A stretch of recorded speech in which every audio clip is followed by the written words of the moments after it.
नमस्कार दोस्तों, मैं अनिल कुमार, सहायक आचार्य राजनीति विज्ञान, राजकीय महाविद्यालय मुंडावर अलवर।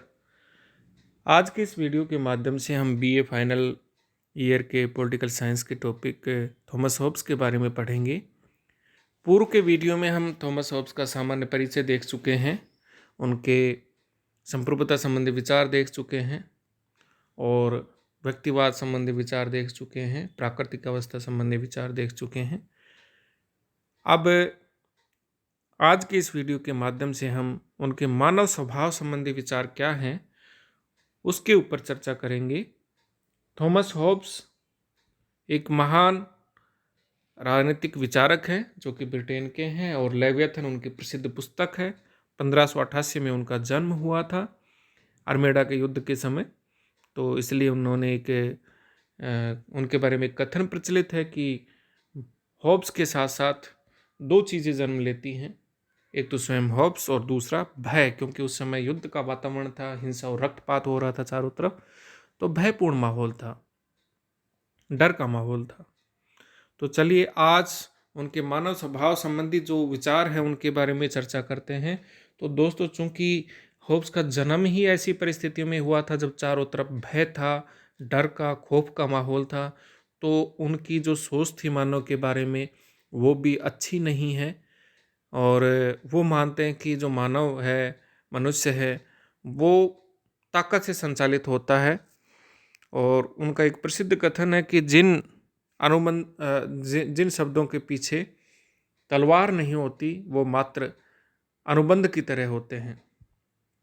तो एक प्रसिद्ध कथन है, मतलब ताकत के ऊपर, बल के ऊपर बहुत ज़्यादा फोकस करते हैं।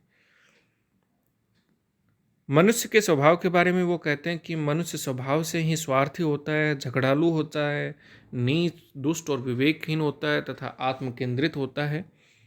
मनुष्य संवेदनाओं का जीव है। मनुष्य आनंद प्राप्त करना चाहता है और इसी आनंद प्राप्ति के लिए वह जिन साधनों का प्रयोग करता है उन्हें होब्स ने शक्ति कहा है। प्रतिद्वंद्विता, भय और कीर्ति, इन तीनों कारणों से मनुष्य में निरंतर संघर्ष चलता रहता है। इसलिए सभी व्यक्ति एक दूसरे से स्पर्धा व अविश्वास का भाव रखते हैं। दोस्तों, मानव स्वभाव के संबंध में जो उनके विचार हैं वो इंग्लैंड के गृह युद्ध से उनके दिमाग पर जो प्रभाव पड़ा उसका परिणाम हम एक तरीके से मान सकते हैं। और इसलिए मानव के बारे में एक घृणित पक्ष है, वही उनके दिमाग में है। वह मनुष्य को स्वार्थी, झगड़ालू, नीच, दुष्ट, विवेकहीन तथा आत्मकेंद्रित मानते हैं। और होब्स के अनुसार संपूर्ण ब्रह्मांड एक मशीन है, यंत्र है, जिसका निर्माण उन पुर्जों से हुआ है जो यांत्रिक नियम के अनुसार चलते हैं। मनुष्य इसी ब्रह्मांड का लघु रूप है, वह भी एक यंत्र के समान है। उसका निर्माण भी ब्रह्मांड की भांति विश्व में संचालित पुर्जों से हुआ है। हॉब्स का उद्देश्य उस नियम की खोज करना है जिसके अनुसार मनुष्य का स्वभाव संचालित होता है। वास्तव में मानव प्रकृति का मनोवैज्ञानिक विश्लेषण करके ही हॉब्स अपने राजनीतिक सिद्धांत का निर्माण करना चाहता है। हॉब्स के अनुसार मनुष्य संवेदनाओं यानी सेंसेशन का जीव है। मनुष्य की जो विचार शक्ति होती है वह भी संवेदनाओं से यानी सेंसेशन से उत्पन्न होती है। जितना ज़्यादा व्यक्ति संवेदनशील होगा उतना ही उसमें विचार भी ज़्यादा आएंगे। आपने देखा होगा कुछ लोगों को सामने जो घटनाएं घटित हो रही हैं उससे कोई फर्क ही नहीं पड़ता, उसमें कोई संवेदनाएं जागृत नहीं होती। तो संवेदनाएं जब जागृत नहीं होती हैं तो उनके विचार, उनके मनोमस्तिष्क में कोई किसी तरह का ख्याल या विचार भी नहीं आता है। लेकिन जब व्यक्ति संवेदनशील बन जाता है तो उसके मन में विचार भी उपजने लगते हैं, उसका दिमाग भी उर्वर हो जाता है। इंद्रियों के माध्यम से जब गति केंद्रीय स्नायु संस्थान में पहुंचती है तो वहाँ संवेदना के रूप में प्रकट होती है और मस्तिष्क की इसी संवेदना को विचार कहा जाता है, आइडिया कहा जाता है, प्रत्यय कहा जाता है। होब्स के मत के अनुसार राज्य में दो प्रकार की गतियां हैं, ऐच्छिक और अनैच्छिक। यदि उसकी भावना के अनुकूल संवेग होता है तो अभिलाषा कहलाता है यानी डिजायर कहलाता है, और यदि प्रतिकूल होता है तो विरक्ति या घृणा, एवर्जन कहलाता है।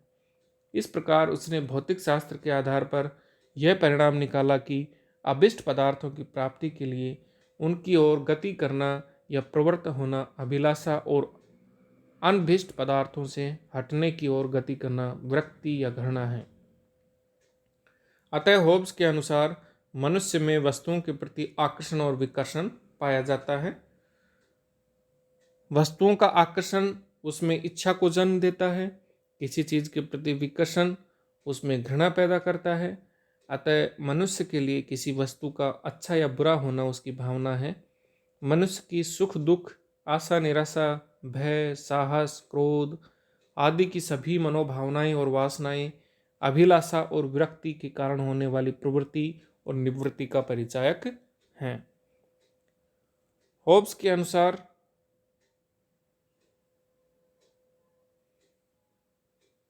अच्छाई या बुराई का विचार भी हमारी गति की दिशा से निश्चित होता है।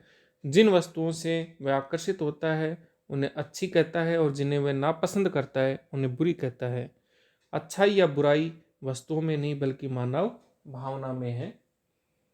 होब्स के अनुसार मनुष्य आनंद प्राप्त करना चाहता है, समय समय पर अपनी इच्छाओं को पूर्ण करना तथा वांछित मनुष्य वस्तुओं के पाने में सफलता प्राप्त करना ही आनंद है। जिन साधनों से अपनी इच्छाएं पूर्ण करते हुए आनंद प्राप्त किया जाता है उन साधनों को ही पावर कहते हैं, शक्ति कहते हैं। क्योंकि मनुष्य के आनंद अनंत है, इसलिए मनुष्य के जीवन में एक शक्ति की प्राप्ति के बाद दूसरी शक्ति प्राप्त करने की इच्छा निरंतर बनी रहती है। एक तरीके से भारतीय जो दर्शन शास्त्र है उसकी जो तृष्णा के संबंध में कही गई बातें हैं वही होब्स कह रहे हैं कि मनुष्य के जीवन में तृष्णाएं हमेशा बनी रहती हैं और जब एक आनंद या एक तृष्णा को प्राप्त कर लिया जाता है तो दूसरी आनंद की चीज आकर्षित करने लग जाती है, दूसरी तृष्णा जन्म ले लेती है और आदमी उसी में उलझा रहता है आजीवन। ये तृष्णाएं, ये नए नए आकर्षण की चीज़ें ये उसे लुभाती रहती हैं और उसे अपने मोहपास में बांधे रखती हैं और इन्हीं से वशीभूत होकर के जो मनुष्य होता है वो कार्य करता है, कर्म की ओर प्रवृत्त होता है।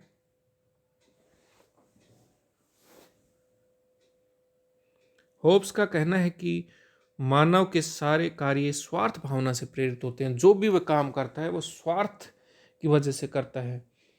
मनुष्य अपनी इच्छाओं की पूर्ति में सदैव लगा रहता है और जो आदमी उसकी इच्छा पूर्ति में सहायक होता है वही उसे अच्छा लगता है, वह उसका मित्र बन जाता है, सहयोगी बन जाता है।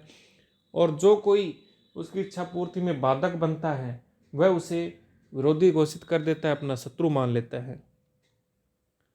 मनुष्य अपनी संपत्ति को सुरक्षित रखना चाहता है, वह अपने जीवन को निर्बाध तथा निर्द्वंद रखने के चक्कर में रहता है। युगों से भूखा और अतृप्त मानव अपनी अभिलाषाओं की तुष्टि में ही निरंतर संलग्न रहता है। अवसर पाते ही वह सर्वग्राही पिशाच की तरह टूट पड़ता है और स्वयं को जीवित रखने में तथा स्वयं की इच्छा पूर्ति करने के लिए दूसरों को ध्वस्त करने से भी नहीं सकता। उसमें सहयोग की कोई भावना नहीं पाई जाती, उसमें मदद की कोई भावना नहीं पाई जाती। वह तो सिर्फ और सिर्फ स्वयं के स्वार्थ की पूर्ति में लगा रहता है। होब्स के अनुसार प्रकृति ने सब मनुष्यों को समान बनाया है। यह संभव है कि कोई व्यक्ति शारीरिक बल की दृष्टि से दूसरे व्यक्ति की अपेक्षा निर्बल हो, किंतु वह मानसिक दृष्टि से बुद्धिमान तथा धूर्तता एवं मक्कारी में उसकी अपेक्षा अधिक बलवान हो सकता है। होब्स के अनुसार चूंकि मनुष्यों में लक्ष्य प्राप्ति की योग्यता समान होती है, जिससे प्रतिद्वंद्विता और संघर्ष की स्थिति उत्पन्न होती है, वे एक दूसरे को हराना और नष्ट करना चाहते हैं। मनुष्य प्रतिस्पर्धा के चलते लाभ के लिए, अविश्वास के चलते रक्षा के लिए एवं वैभव प्राप्ति के चलते प्रसिद्धि के लिए आपस में संघर्ष करते हैं।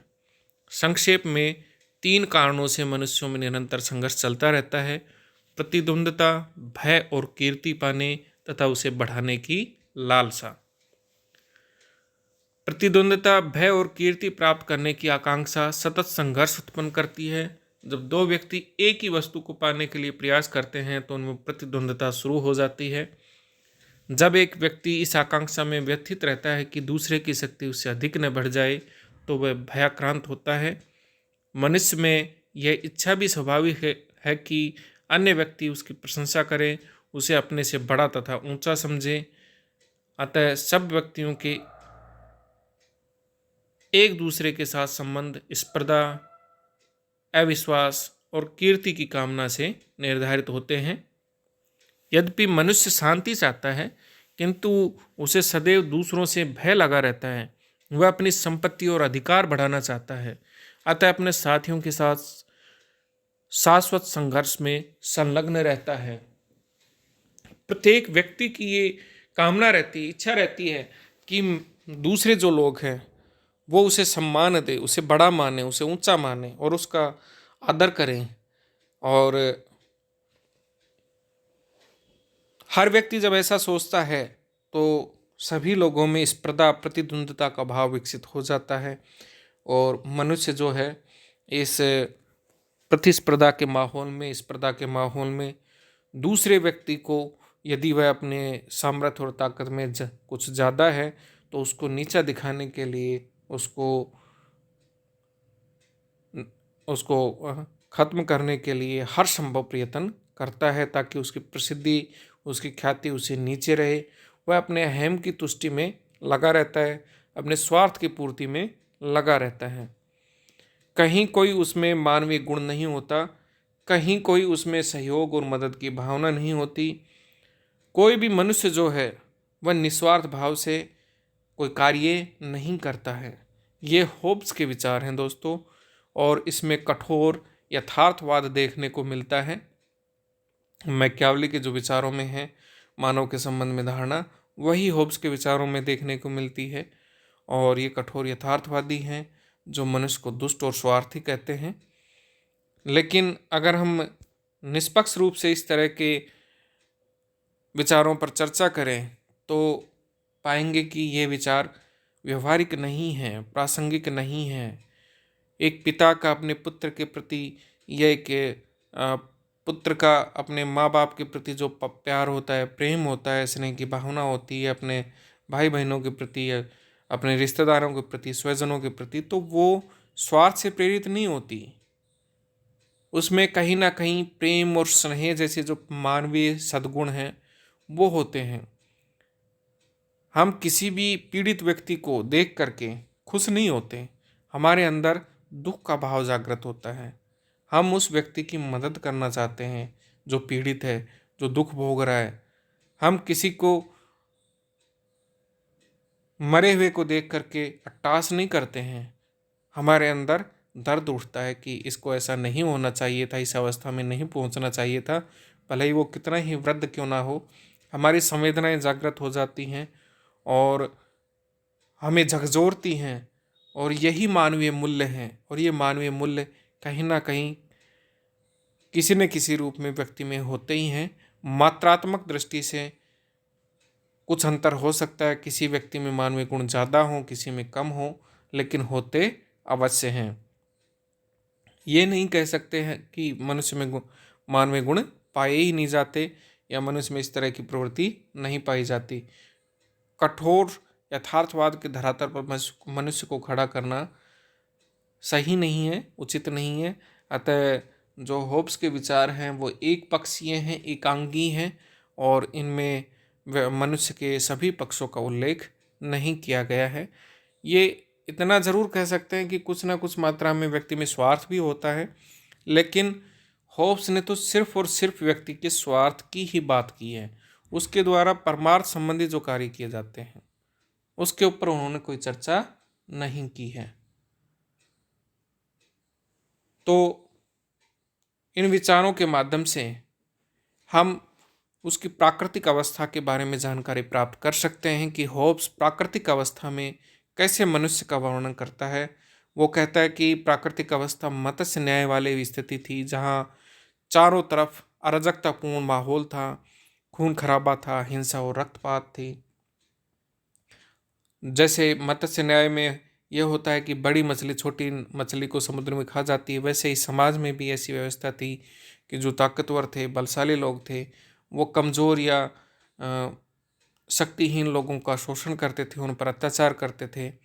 और इस वजह से प्राकृतिक अवस्था का जो वातावरण था उसी से परेशान होकर के मनुष्य ये सोचता है कि क्यों ना एक समझौता कर लिया जाए और इस समझौते के माध्यम से राज्य का निर्माण कर लिया जाए। तो आगे जाकर होब्स एक सामाजिक समझौता करवाते हैं और उसके माध्यम से राज्य की स्थापना करवाते हैं। तो आज के इस वीडियो में हम होब्स के मानव स्वभाव संबंधी जो विचार थे उनके ऊपर आलोचनात्मक तरीके से चर्चा की है। आगे के वीडियो में हम उनके अन्य विचारों का अध्ययन करेंगे। धन्यवाद।